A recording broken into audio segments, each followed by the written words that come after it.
Hello, welcome to People First by AllVoices. We're going to be talking to some of the brilliant folks out there in the HR space or HR adjacent space and really get to, see what's going out in the world of work. And today I have a miraculous person. Amazing LinkedIn follow. I'm sure we'll put the LinkedIn link on YouTube and whenever we share these videos. So please follow Dani Herrera. I don't want to be the one to introduce you. So Dani, I yield the floor.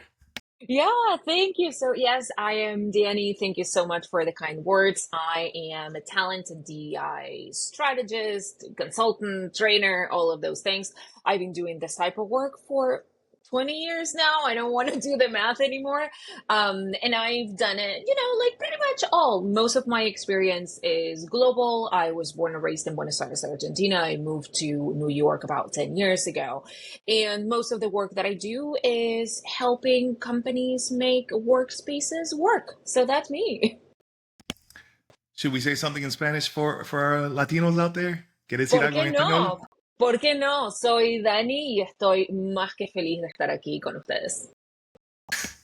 Fantastico.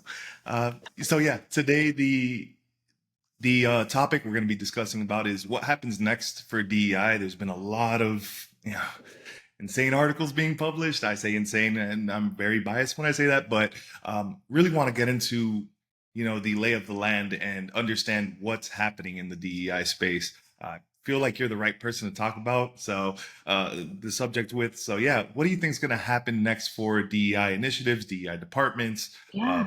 Feel like you know best, so let you speak. Let's do it. So I think there is a lot of noise, right? Like as you were saying, there is a lot of articles. There is a lot happening. We cannot deny that there is a lot happening. However, we also tend to hear the most from the negative news or the news that tend to be more impactful. And what I'm trying to say by that and with that is yes, the reality is the reality that we live in. That is not a lie. Like those things are happening. But at the same time, the work continues. There are many companies out there who are still doing this type of work. They might be doing it a little bit differently. Maybe they are changing the name of the department or the business unit or whatever it is that the company was doing before.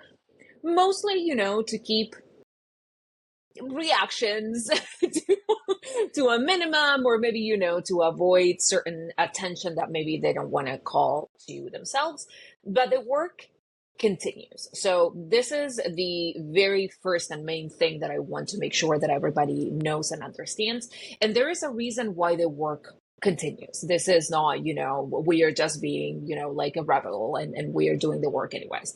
The work continues because first and foremost, this work has, in a way, it has evolved, but this work has always existed, um, with its ups and downs and, highs and lows. But the work has always been part of the workplace. There is a reason why we have vacations and, maternity leaves, the companies that offer those sort of things. It is part of an equity and inclusion initiative. So the work existed, it exists today, and it will continue existing.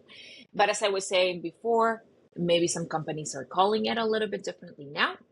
Some companies, as we know from the news, and I know that we are going to be talking about this too, some companies are deciding to close the door and maybe not do this work anymore. And they are feeling the impact, and we'll talk about it. But there is another reason why the work continues, and the work continues is because the majority of the people, the employees, the talent, the candidates want and need this type of work. If you look at the data, the majority of the population believes in DEI because at the end of the day, they all want to work in a workspace that is both equitable and accessible and also inclusive.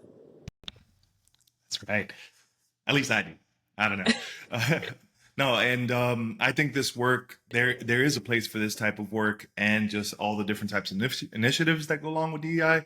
I noticed that you've mentioned like companies maybe changing the name of the department for whatever reasons it may be, political or public relations like kind of standpoint. They want to appear to look a certain way.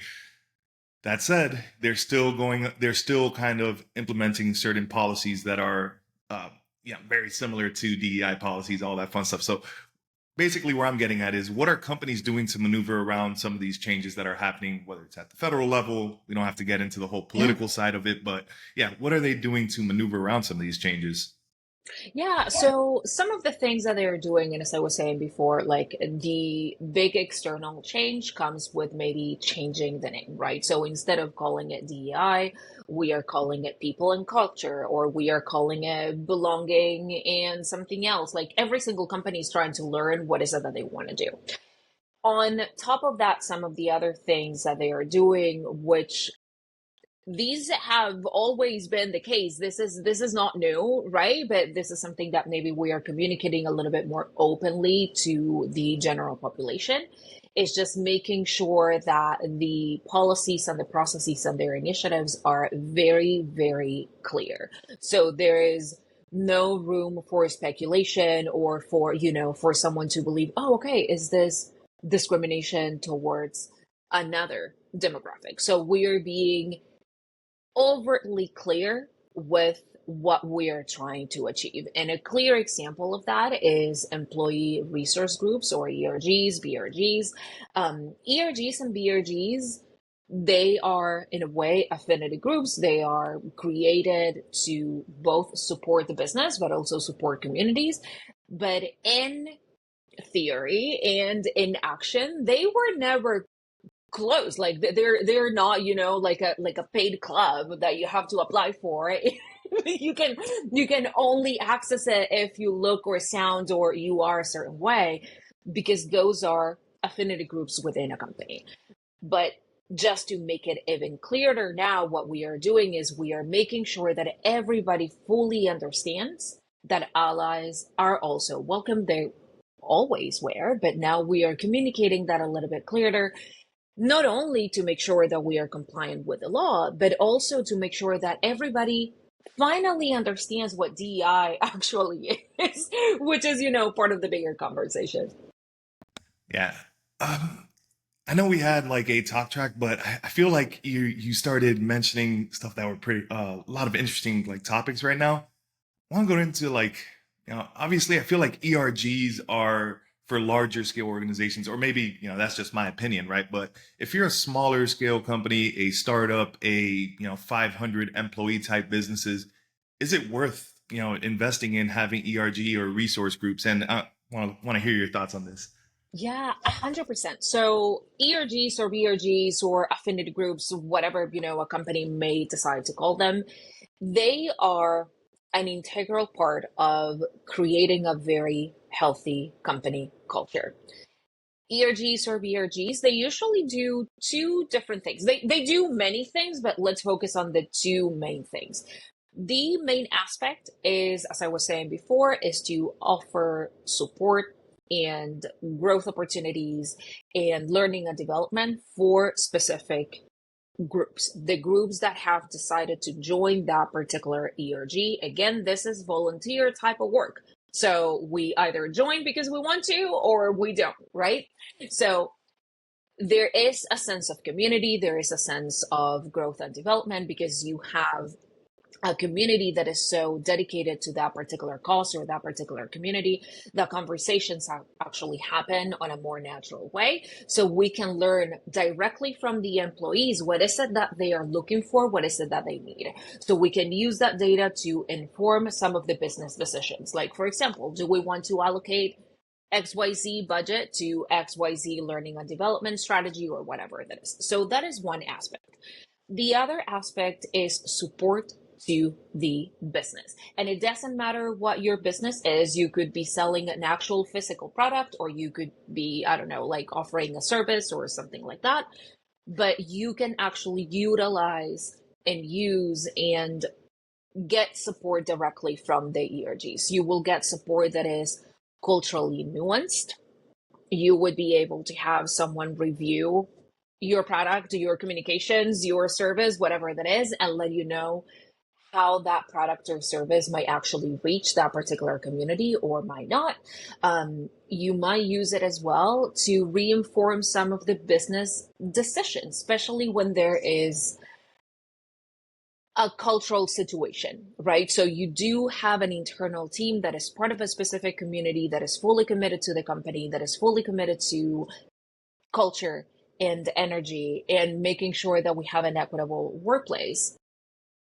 Leadership is going to use that, right? So those are the two aspects why I still recommend doing and building ERGs and investing in ERGs. And it doesn't necessarily matter if you have 20 employees or if you have 20,000 across the globe. Admittedly, I've never really worked at a company that had ERGs. I'm a startup guy, right? So, but based on what I'm hearing, it's almost like those student unions that exist within college campuses that are catering to certain demographics, right? Like college, we had the Latino student union, and Yeah. we would just all go there and just share stories and talk about like our cultures within the Hispanic community and all that fun stuff, right? Like, is this a similar kind of thing that goes on the corporate level? Once again, I'm asking from a point of dare I say ignorance, but yeah, just want to know a little bit more. Yeah, it is very similar, right? Like you can do several type of things. There are certain companies that only focus on that aspect, right? Like community building and conversations. And there are certain companies, which are the companies that I actually love working with, is those companies that use ERGs to make sure that we are developing our talent the best way possible. So as you were saying, right, like it may start with a conversation. Like we'll talk about our culture, we'll talk about our background and all of those things.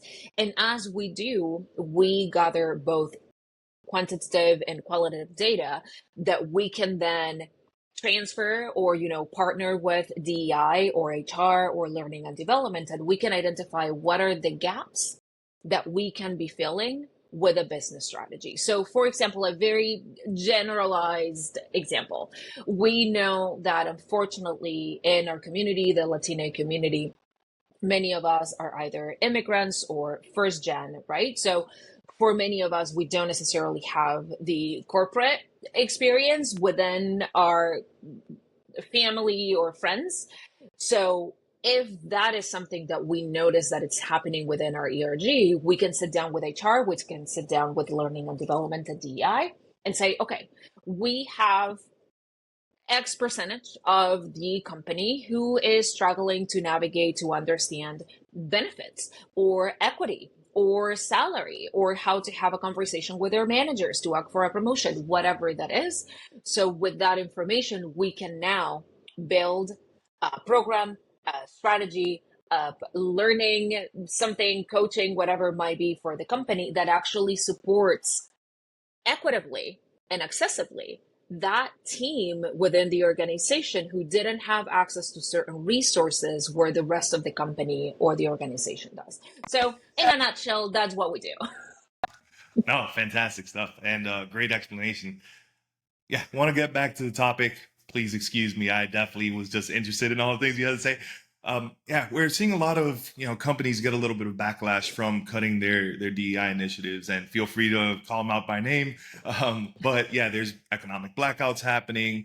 Folks straight up boycotting companies because of this. Do you foresee that being something that could continue happening? I mean, yeah, and is this going to become the new norm? So this is, of course, my personal opinion. I am not an economist. I cannot, like understand or foresee the future. But the short answer is yes, I believe that this will continue to happen.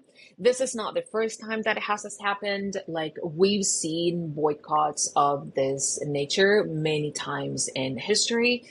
This one, though, feels a little bit better, if you might, because it's impacting many different communities at the same time. So the boycotts are, like a little bit bigger, or they seem bigger. And there is a reason why they're working, right? So as we were talking about just a couple of minutes ago, when we were talking about the importance of DEI and what people feel about it, we know that the majority of people actually believe and agree that the society that we live in and the workspaces that we work in, they should be equitable, inclusive, and accessible, right? So if a company that you trusted and that was openly sharing those values with you and openly sold products and services that were aligned with those values, and they had internal and external programs that supported those values, if all of those things were happening and then one day out of the blue they say, you know what, like, no, I'm out, you are intentionally, like, you are losing money intentionally. Like, there's no other way to put it. Like, you had to know, as a company, you had to know that if you're closing the door or if you're giving your back to the people that were buying your products and they were fully aligned with you, they are going to stop making business or using your services or buying your products from you anymore. So that's why I believe, like, for example, with Target, I do believe that Target will be, and I continue to talk about this on LinkedIn because I am so interested in this case. I do believe that Target will be a business case study that we will review in our space for years to come.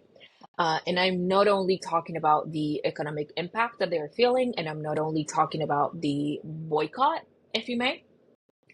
I am also talking about how companies are making decisions against the data that they already have, because they made a decision that goes completely against all of the strategies, all of the data that they already had. Like, no one can tell me that Target didn't know that people were gonna stop, like, buying their products when we know that they were, like, a huge part of Pride, and they had internal promotions to buy Black and brown products and Latina products and all of those things. So that data was there. They also had the data of who their consumers are and where. And they also had the data of who were not their consumers and their users, who was visiting their store and who wasn't, and who was buying online and who wasn't, right? So this was not a decision, an uninformed decision.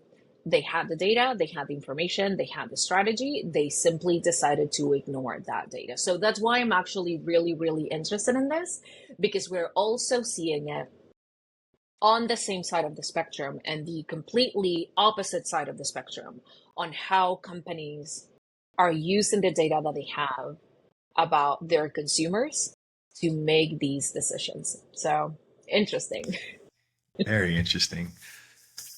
All right, so I think you brought up two great points. I think the use of ERGs is a solid method to make sure you can, like, still have a DEI practice, following the data, right? But do you have any other tips that companies can do or HR teams can do to ensure that they have equitable practices? Yeah, so that is actually the most important piece, right? Because whenever we talk about DEI, especially if you're not very familiar with the field or with this type of work, our mind tends to go to diversity, to the D, right? And that is absolutely part of it. That is our goal. That's what we want to do. We want to make sure that the workplace that we have is as diverse as the rest of society or the city that we live in and the world that we live in. So that is the actual goal.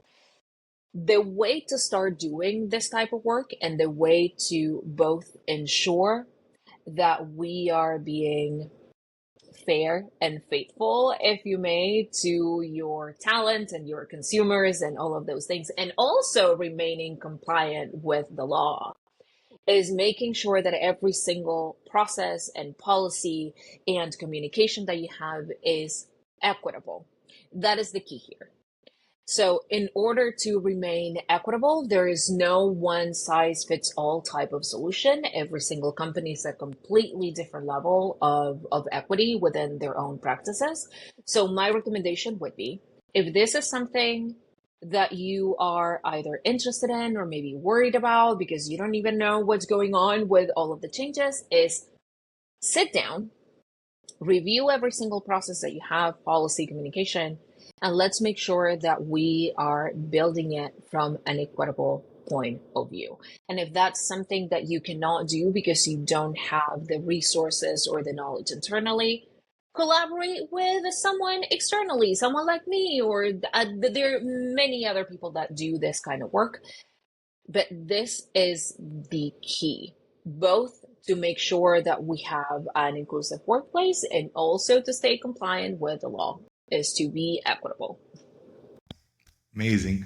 Now, I'm going to ask you one more question, but before I get to it, where can we find you online? Obviously, I'll put the LinkedIn link wherever I post this, but what's your website and how can we find you? All of the links. So on LinkedIn, obviously, we'll add the link. My website is www.deibydani.com.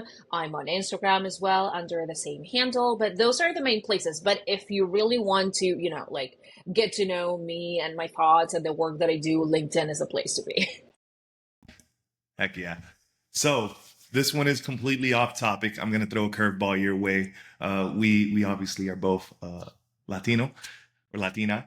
I have to start the debate up, and this is one that I see just about everywhere. All my fellow Hispanic folks, we have these conversations all the time. Your thought on the phrase Latinx, and once again we could Oh, okay. completely So we can remove we'll this need a entirely full. if this is too yeah. No, we'll need a full hour. And I can also, what I can do is I can send you a couple of links of some things that I've written in the past. So, very briefly, my thoughts are um, unfortunately, our community, we still have to grapple with some very uninclusive beliefs that we hold, right? And the reason why I was saying we might need a full hour on this, because one of my either specialties or, things that I actually enjoy working on very much, and I have a couple of certifications, is inclusive language. So here's the thing. When we are talking about Latinx and adding the X, this is not new. Like the X is not new. I'm actually, as I said before, I'm actually from Buenos Aires, Argentina. We were using the X. Before using the X, we were using the at symbol. And I'm talking about 20 years, more than 20 years ago. Like I was a teenager, like using not even MSN chat, like the online chat groups that you could join from Google and AOL. So the reason behind that was, of course, Spanish is a gendered language. So there is no way to say anything that is not gendered, right? So when we were in a room where we were, like mixed in Spanish, you tend to default to the O, to the masculine. So when we were chatting or sending emails and it was a mixed group, we would use the at symbol at the end of the word. Then that kind of evolved into the X and then eventually kind of landed in the United States. And the difference in the United States, it comes actually from Chicano history. And we can dive into that for many, many hours. So my thoughts are, if I don't want to say if you don't like it, don't use it, because that's not necessarily the goal. But I would invite our community to reflect a little bit more on why using language that includes people that are not you bothers you so much. Where is this coming from? And now I understand that in English and both in Spanish, adding an X to the end of a word can be difficult to pronounce, especially in Spanish. So that's why, also coming from Latin America, we now started to use a letter E instead of an X. So we usually say Latine instead of Latinx. It doesn't mean that Latinx does not exist anymore. It means that the language also evolved. That's something I feel like we should have a whole separate podcast about. I mentioned that I have aspirations of doing my own thing. This might be our first topic together. Very interesting. I did not know about the Latin at. That is new news to me, but yeah, it's kind of an interesting debate when you just like hang out with Hispanic coworkers and we're like, hey, what do you think about this Latinx stuff? It's always like split down the middle. People are usually very combative around it. So I'm always interested in learning more, and yeah, I'm gonna reach out to you about that, and we'll see if we can 100%. work on something together. All I right. Well, love thank you to. for. Oh yeah, thank you so much for your time, and like yeah, we went over, but it's always a pleasure talking to you. For real. You are the absolute best. Yeah, DEIbyDanny.com, and of course check out AllVoices. We are Yeah. logging off. Later, y'all.